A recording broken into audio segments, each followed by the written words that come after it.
Hey guys, this is Mr. Glucose. Welcome to another video and today's topic. But first, follow me on Instagram at @therealist_D. Today's topic is going to be a touchy topic because we hear this a lot from especially people who are living in first world countries.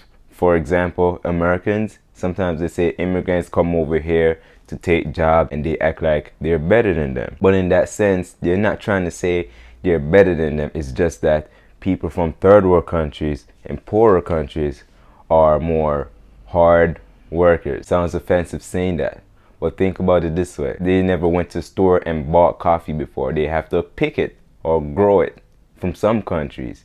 Or if they have it, they're going to pay more than the $1.10. They're going to be paying way more money just for a cup of coffee.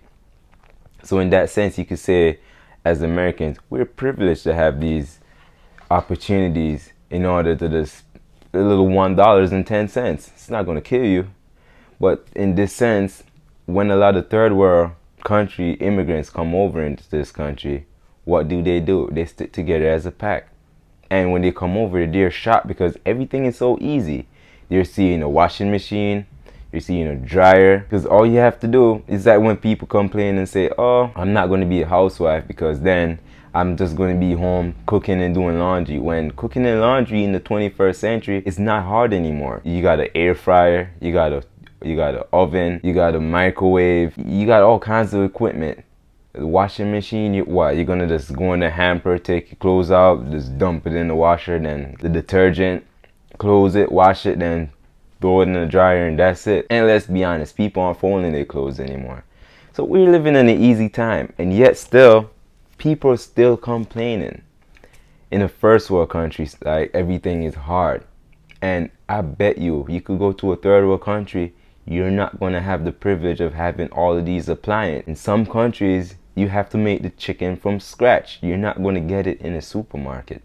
You're going to have to go in the chicken coop, take the chicken, cut his head, put him in the hot water, pick the feathers. I'm from Jamaica. I've seen this. Pick the feathers off and then make it from scratch. And by the end of the day, you're going to have a full chicken right there, fried or baked or cooked. And in some case, people, they're going to make it outside. And you're not going to see, they're going to make it outside, but in a way which is not the norm, like over here in America. Unless you're doing a barbecue outside or at a family reunion at the park. You're not going to cook your food in a shed outside. You're not going to do that in America. But these are the things what we have to talk about. Because a lot of Americans, they just feel offensive. They just feel offended, like, oh, you guys taking the job.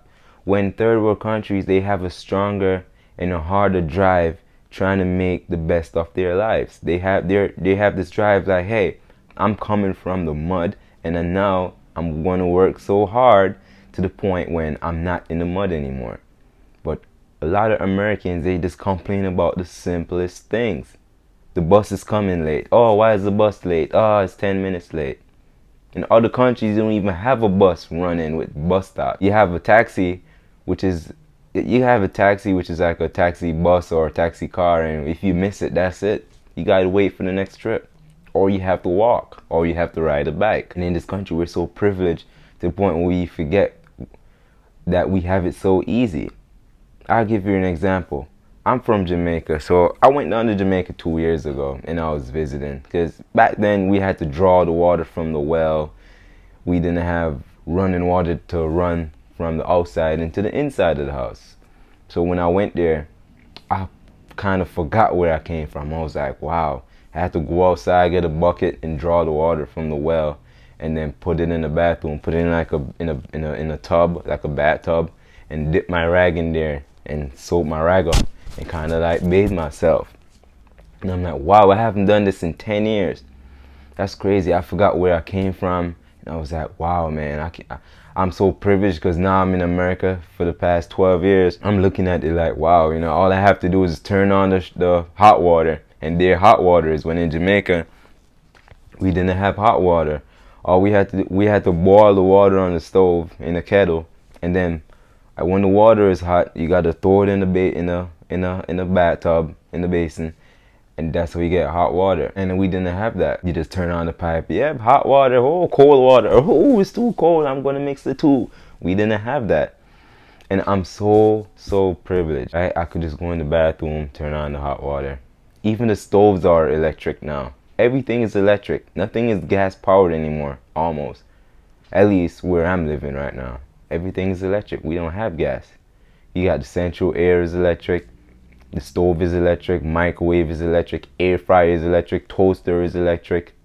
Even the vacuum. Everything's running on Alexa. You could just say, Alexa, turn on vacuum. You could even start it from your phone. Say, Alexa, start vacuum in the next 20 minutes. Everything is electric. And people in the first world country, we're still complaining. Wow, guys, it's crazy. Just think about it. We have all of these things and we're still complaining. Even the cars are getting electric. A lot of people don't even have cars in third world countries. They walk. Their taxi is a bike. You're hopping on the bike. He's the taxi rider. I can't even say a taxi driver. He's riding a bike, maybe two or one person behind him. In America, they don't do that. You have Uber, you got Lyft, you got all kinds of things. And people are still complaining. Wow. First world problems in a first world country. I guarantee you this, if they go in a third world country, you're going to see that shit is going to hit the fan when they realize that, wow, I thought we had it bad, they got it bad. Yeah, you think? Yeah, guys, subscribe, like, share, and comment, and share this video, and comment your opinions. I want to hear your opinions, and let me know what you think, and follow me on Instagram, and I'm out.